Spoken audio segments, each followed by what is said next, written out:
Welcome back. I'm Michael Bull, and this is the Commercial Real Estate Show. We have some great shows coming up for you, including market updates and forecast on the major sectors. Don't miss a show of special interest to you. Sign up for a once-a-week email announcing the show topic at commercialrealestateshow.com. Well, today we're exploring the U.S. office market. Please welcome my next guest, Bob Stafford, Director, Internal Workplace Management Division at GSA. The U.S. General Services Administration handles the office space for all the federal government agencies. They are the largest user of office space in the U.S. Bob, welcome to the show.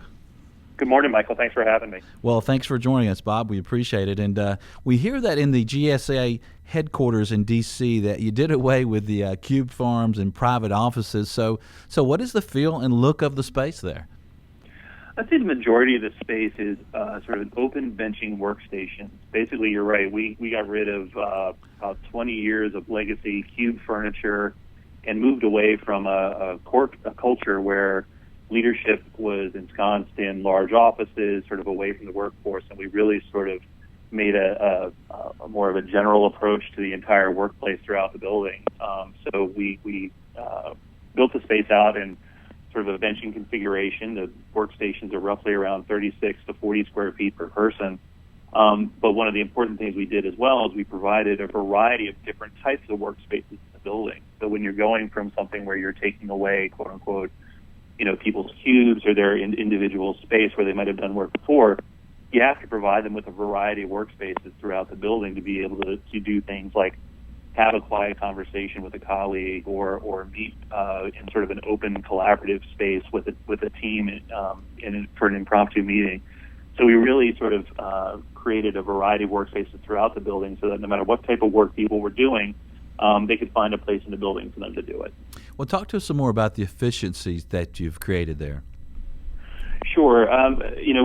When we did the renovation of the building, we designed for a 2-to-1 sharing ratio for desks throughout the building. I mean, we moved away, again, like I mentioned, we had 2,500 people in the building before, and we designed for moving 4,400 people into the building. So we designed for a 2-to-1 desk sharing ratio, along with, again, there's a variety of workspaces throughout the building.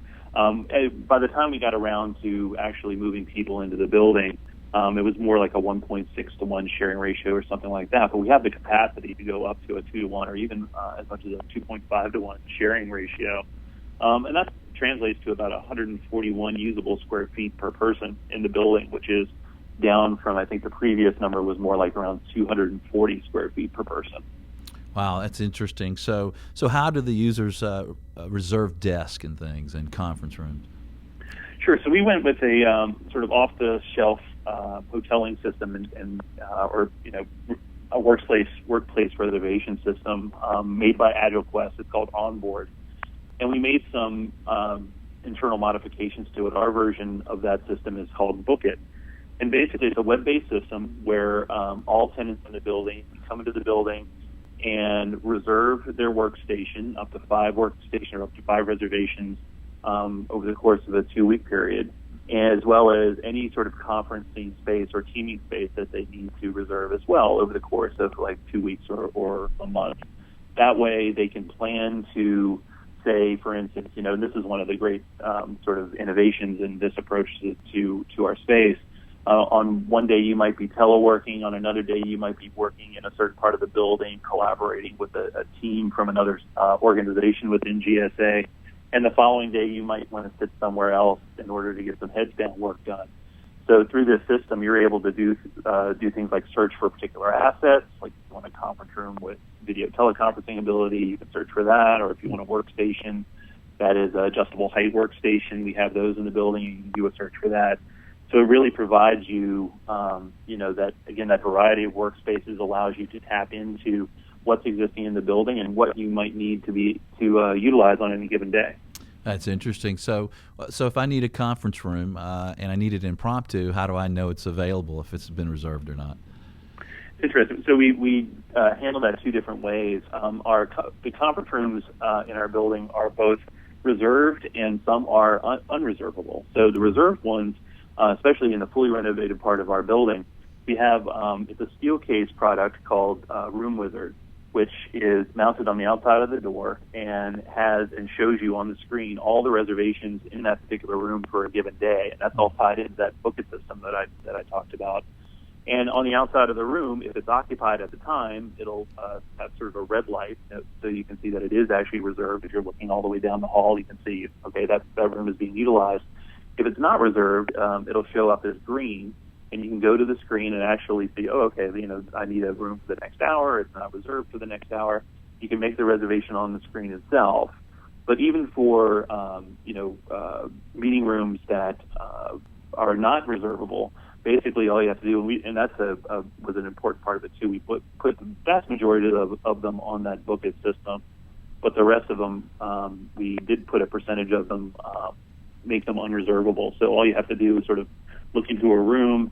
If it's not being used, you can pop your head in there for a meeting, anywhere between 5 minutes and 2 hours, so that you can respond very quickly to, hey, we need to get together right away, meet on this certain discussion point, and sort of bang that out without having to get into the system and actually make a reservation. Okay, and we're at the break here, but you also made those conference rooms where you can change the sizes for different groups of people, right? Yeah, we do have some adjustable size conference rooms, but I think the majority of them are fixed size, but we provide them, anywhere from 4-person team rooms all the way up to a 250-person conference room to try to provide that variety so that, depending on what type of work you were doing or what type of meeting you wanted to have, there was a place in the building that you would be able to have it. All right, well, great. We're going to take a short break. When we get back, more from Bob Stafford with GSA on the modern workspace. This is Michael Bull. I'm on the Commercial Real Estate Show with you. We'll be right back.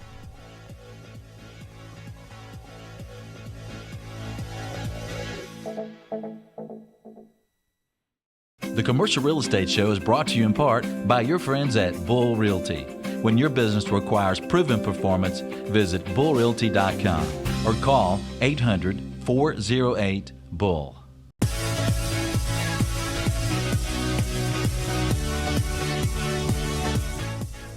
Welcome back. I'm Michael Bull, and this is the Commercial Real Estate Show.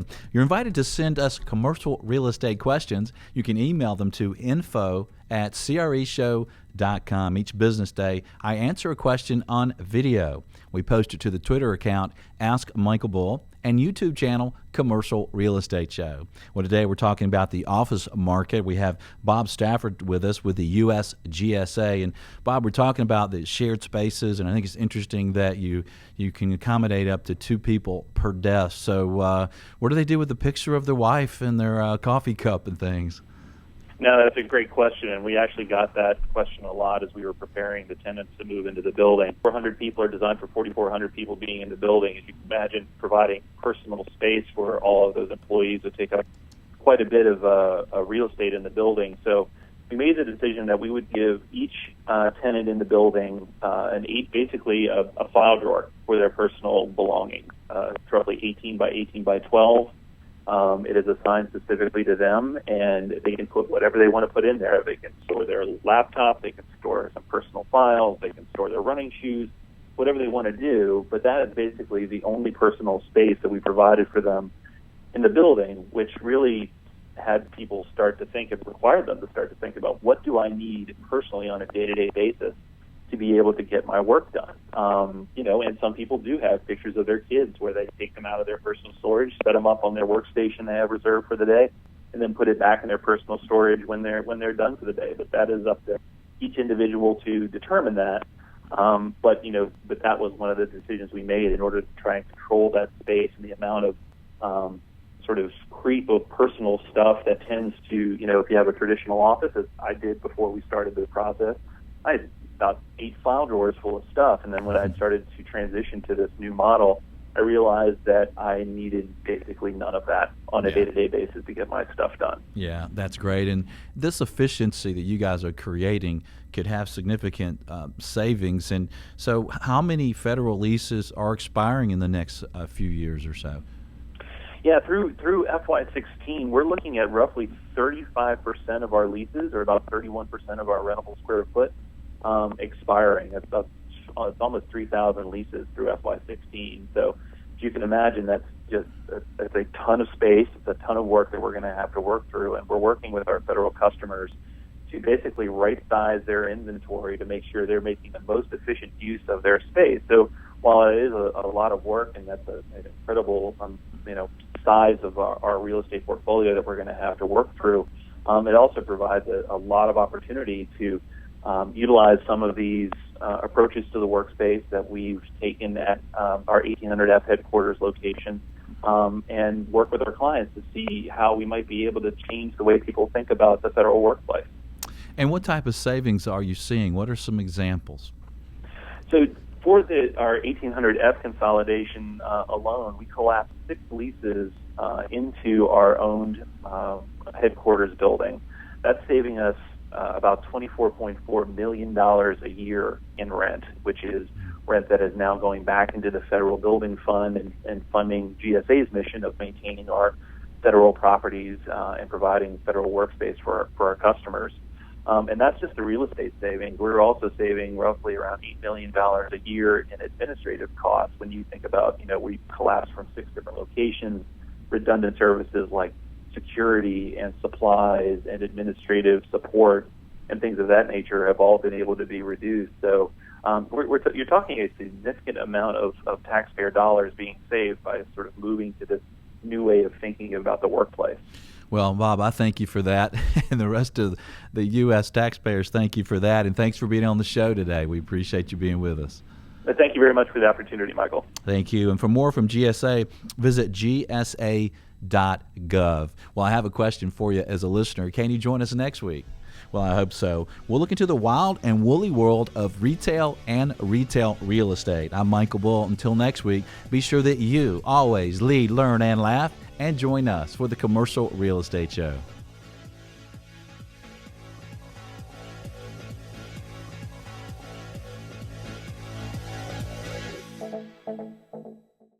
The Commercial Real Estate Show is brought to you by Atlanta Office Liquidators, new and used furniture liquidators, France Media, publications and conferences, Florida International University, Real Crowd, and Bull Realty Commercial Brokerage, a great place to do business.